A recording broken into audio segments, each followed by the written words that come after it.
Hello friend, आपको time to study YouTube channel में आपका स्वागत है।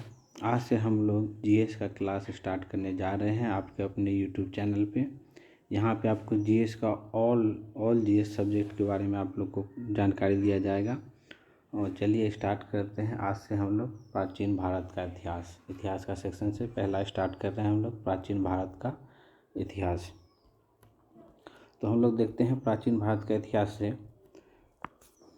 प्राचीन भारत के इतिहास को स्रोत के आधार पे मतलब जो चीज़ मिला है अभी तक उसी के स्रोत के अध्ययन के अनुसार प्राचीन भारतीय इतिहास को 3 कालखंड में बांटा गया है। देख सकते हैं आप, 3 कालखंड में बांटा गया है। पहला है प्राग ऐतिहासिक काल उस काल को कहते हैं जिसका लिखित साक्ष्य अभी तक नहीं मिला है, जिसे जिसका कोई लिखित साक्ष्य उपलब्ध नहीं है। उस काल का एग्जाम्पल आप लोग देख सकते हैं पाषाण काल बोले तो पत्थर का युग, जिस टाइम आदि मानव के रूप में लोग निवास करते थे।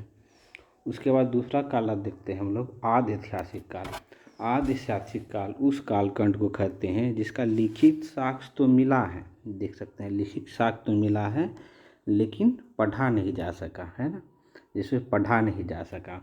तो इसका एग्जाम्पल हो सकता है हड़प्पा। आप लोग हड़प्पा जान ही रहे हैं। हड़प्पा सभ्यता के बारे में जो खुदाई से जो मिला है उसका लिखित प्रमाण लिपि तो मिला है लेकिन उसे आज तक पढ़ा नहीं जा सका है।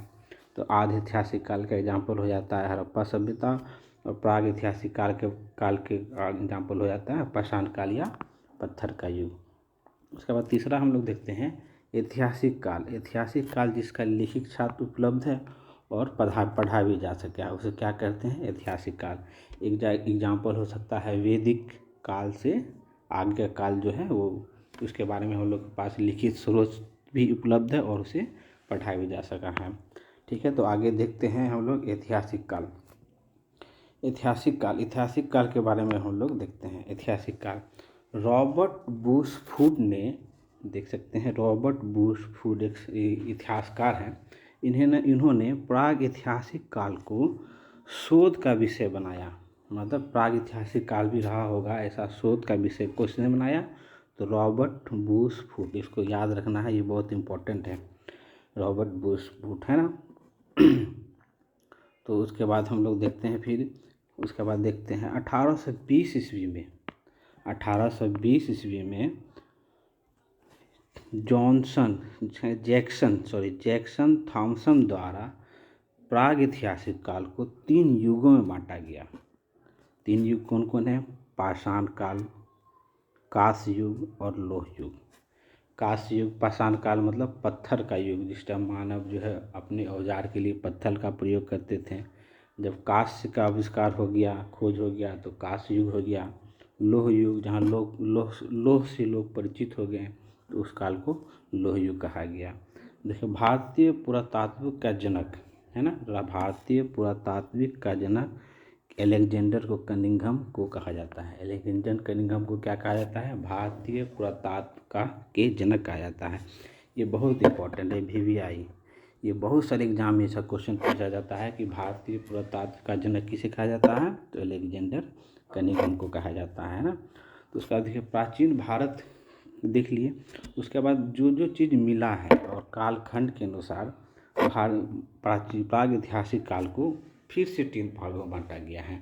मतलब जो कालखंड में मिला है, किस कालखंड में कौन सा पूरा पाषाण काल चल रहा है, किस ईसा पूर्व में मध्य पाषाण काल चल रहा है, किस ईसा पूर्व में नव पाषाण काल में चल रहा है, इसके बारे में हम लोग को जानकारी लेना है। तो देखिए आधार, मतलब स्रोत का आधार क्या रखा गया है आधार के हिसाब से। तो पहला क्या है? कालखंड के आधार पे पूरा पाषाण काल, मध्य पाषाण काल और नव पाषाण को बांटा गया है। काल के आधार देख रहे हैं हम लोग, काल के चरण देखेंगे है ना। तो काल के अनुसार देखते हैं 25 लाख BC से 10,000 BC के बीच को पूरा पाषाण काल कहते हैं। आप लोग चाहे तो इसका नोट भी बना सकते हैं और पढ़ भी सकते हैं। आपको रेगुलर पूरा हिस्ट्री सेक्शन का डेली मिलेगा। आज से अपना ही चैनल है, इस पे सारा चीज़ आपको उपलब्ध होगा। देखिए आधार, काल के आधार पर देखते हैं। पूरा पाषाण काल का काल पूछा जाएगा कि पूरा पाषाण काल का काल क्या है, तो 25 लाख BC से 10,000 BC के बीच के काल को क्या कहा गया, पूरा पाषाण काल कहा गया। ठीक है। उसके बाद देखिए मध्य पाषाण काल। मध्य पाषाण काल का क्या काल का एक रहा है, तो देखिए 10,000 BC से 4,000 से 6,000 BC के बीच में आपको बहुत सारे बुक में मिलेगा, कहीं 4,000 मिलेगा, कहीं 6,000, तो दोनों लिख दिया गया है 4,000 से 6,000 बीच, मतलब 10,000 BC से, मतलब 10,000 ईसा पूर्व से 4 से 6,000 ईसा पूर्व तक के काल को क्या कहते हैं, मध्य पाषाण काल कहते हैं। उसके बाद हम लोग देखते हैं नव पाषाण काल। नव पाषाण काल का क्या है एज, 10,000 BC से 1,000 BC के काल को क्या कहते हैं, नव पाषाण काल कहा जाता है। ठीक है।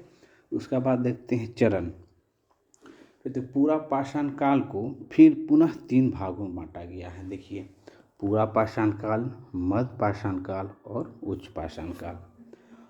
उसी तरह हम लोग पूरा पाषाण देख लिए, उसके बाद मध्य पाषाण काल देखते हैं। मध्य पाषाण काल और नव पाषाण काल को संक्रमण काल कहा जाता है। ऐसा क्यों, मध्य पाषाण काल और नव पाषाण को संक्रमण काल इसलिए कहा जाता है कि कहे कि ये दोनों साथ में चलने वाला काल है। देखें थे ना आप लोग, यहाँ पे 4,000 BC, यहाँ 1,000 BC कोरिलेट कर रहा है। ये दोनों जो है ना संक्रमण काल है, मतलब ये दोनों कहीं पे पूरा पाषाण काल, कहीं पे मध्य पाषाण काल चल रहा था, तो कहीं पे नव पाषाण काल चल रहा था। ये दोनों क्या है, साथ में चलने वाला काल था, इसलिए इसको क्या कहते हैं, संक्रमण का काल कहा जाता है। मतलब दोनों साथ साथ चला इस काल में, है ना, इसलिए। फिर अगला हम लोग देखते हैं आधार। आधार क्या है, लक्षण या गुण। लक्षण या गुण मतलब पूरा पाषाण काल के लोग क्या करते थे उस टाइम, मध्य पाषाण काल के लोग क्या कर रहे थे, और नव पाषाण काल के लोग क्या कर रहे थे। तो ये देख सकते हैं आप लोग, ये गुण और लक्षण के बारे में दिया हुआ है कि गुण क्या कर रहे थे उस टाइम। तो देखिए पूरा पाषाण काल जहाँ हम लोग देखें 1 लाख ईसा पूर्व से लेकर 10,000 ईसा पूर्व तक के काल को पूरा पाषाण काल कह रहे थे। इस टाइम जो आदि मानव लोग रहते थे वो क्या थे, आखेटक मतलब शिकारी, मतलब लोग शिकार करके अपना भोजन खाने पीने का जो होता था वो शिकार के माध्यम से करते थे। ये खाद्य संग्रहक थे, मतलब शिकार किए उसके बाद खाद्य को कलेक्ट करके रखते थे आगे के लिए, इन फ्यूचर 2 दिन 4 जितना दिन रखना हो, तो खाद्य संग्रहक थे। इस टाइम कृषि और पशुपालन का जानकारी नहीं था। पूरा पाषाण काल के लोग में जो था उसमें कृषि और पशुपालन का जानकारी एकदम नहीं था। उसके बाद लक्षण गुण में फिर दूसरा देखते हैं मध्य पाषाण काल। मध्य पाषाण काल के लोग भी क्या थे, आखेटक थे, शिकारी थे, खाद्य संग्रहक भी थे। लेकिन पशुपालन करने की शुरुआत मध्य पाषाण काल से ही स्टार्ट हुआ।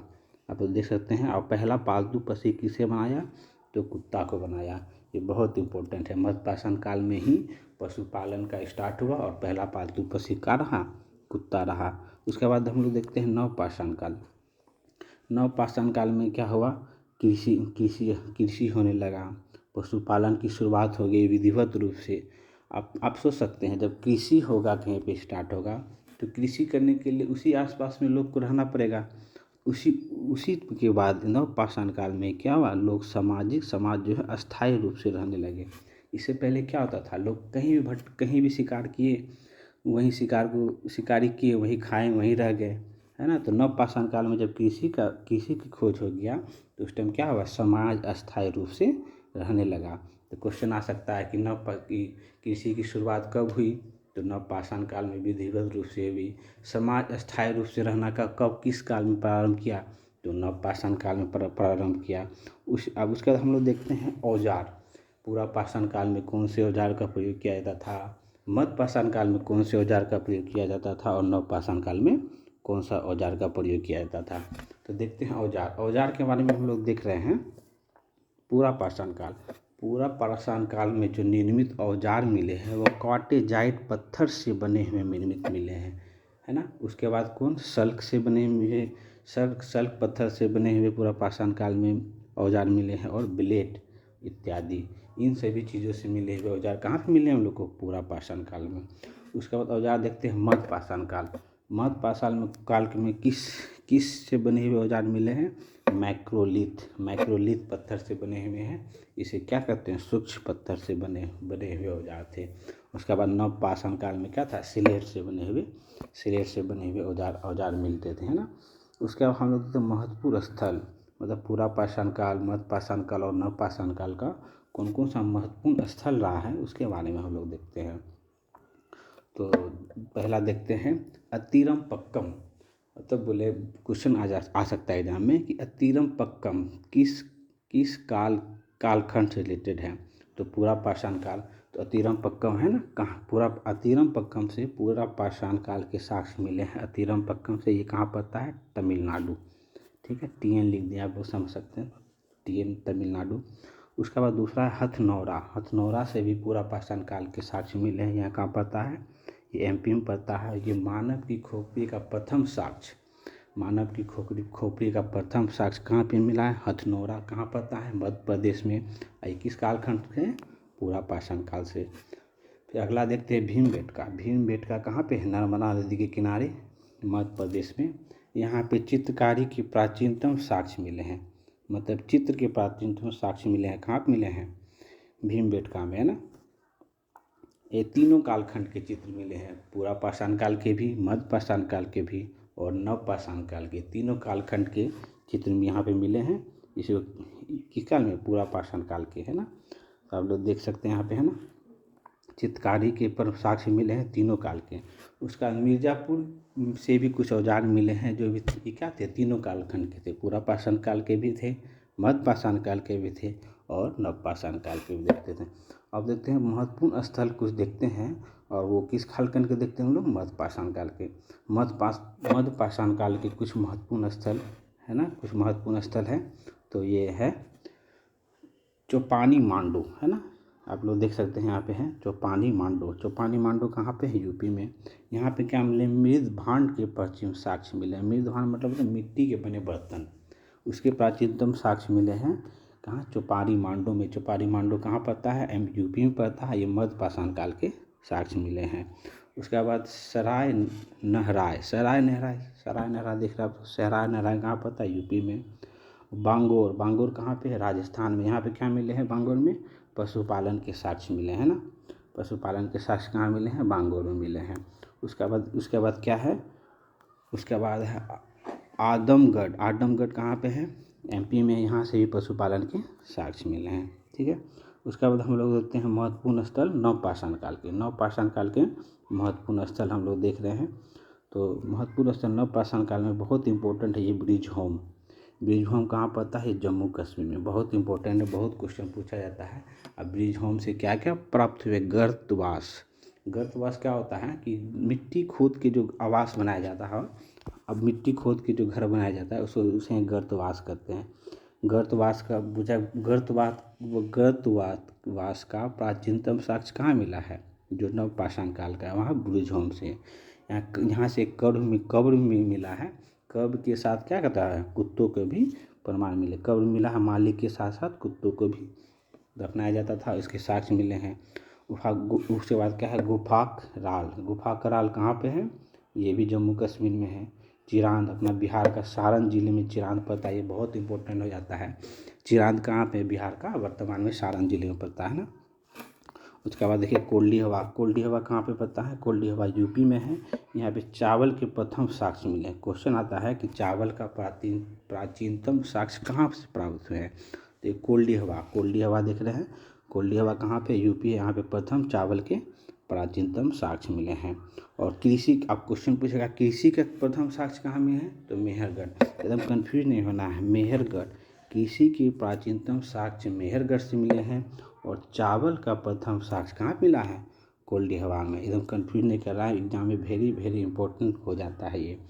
उसके बाद देखते हैं खोज, कि पूरा पाषाण काल में क्या क्या चीज़ का खोज हुआ, नव पाषाण काल में क्या क्या चीज़ का खोज हुआ, और मध्य पाषाण काल में क्या क्या चीज़ का खोज हुआ। तो देखिए खोज, आग का तो खोज तो हो गया था यहाँ पे ही, मतलब पूरा पाषाण काल में ही, लेकिन उसका लोग प्रयोग नहीं जान पा रहा था, है ना। तो इसका प्रयोग जो स्टार्ट हुआ, इसका प्रयोग स्टार्ट हो गया मध्य पाषाण काल में। आग का खोज तो न पूरा पाषाण काल में हो गया था, लेकिन आग का प्रयोग करना लोग कब सीखा, तो ये मध्य पाषाण काल में। उसी तरह हम लोग देखते हैं फिर नव पाषाण काल में। नव पाषाण काल में क्या हुआ, पहिए का खोज हो गया था। कृषि, जैसे पीछे हम लोग देखे हैं, कृषि और समाज, स्थायी रूप से समाज रहने लगा कहाँ पे, तो नव पाषाण काल में। तो हम लोग बहुत छोटा छोटा ही वीडियो रखेंगे चैप्टर वाइज। ये आप लोग आज प्राचीन भारत का पहला प्रागैतिहासिक काल के चैप्टर से पहला हो गया है। तो इसी बार अगला क्लास हम लोग का होगा ये हड़प्पा सभ्यता से होगा। फिर इसी तरह हम लोग बढ़ते रहेंगे। पूरा हिस्ट्री ख़त्म करने के बाद हम लोग पॉलिटी फिर ज्योग्राफी इकोनॉमिक्स सारा चैप्टर देखेंगे। फिर हम लोग बिहार का भी हिस्ट्री पे विशेष फोकस रहेगा। तो आप लोग के लिए बहुत बेस्ट रहेगा। चैनल को सब्सक्राइब करिए। धन्यवाद, आपका ही चैनल है। आपका बहुत प्यार देने के लिए बहुत बहुत धन्यवाद। मिलते हैं फिर अगले वीडियो में।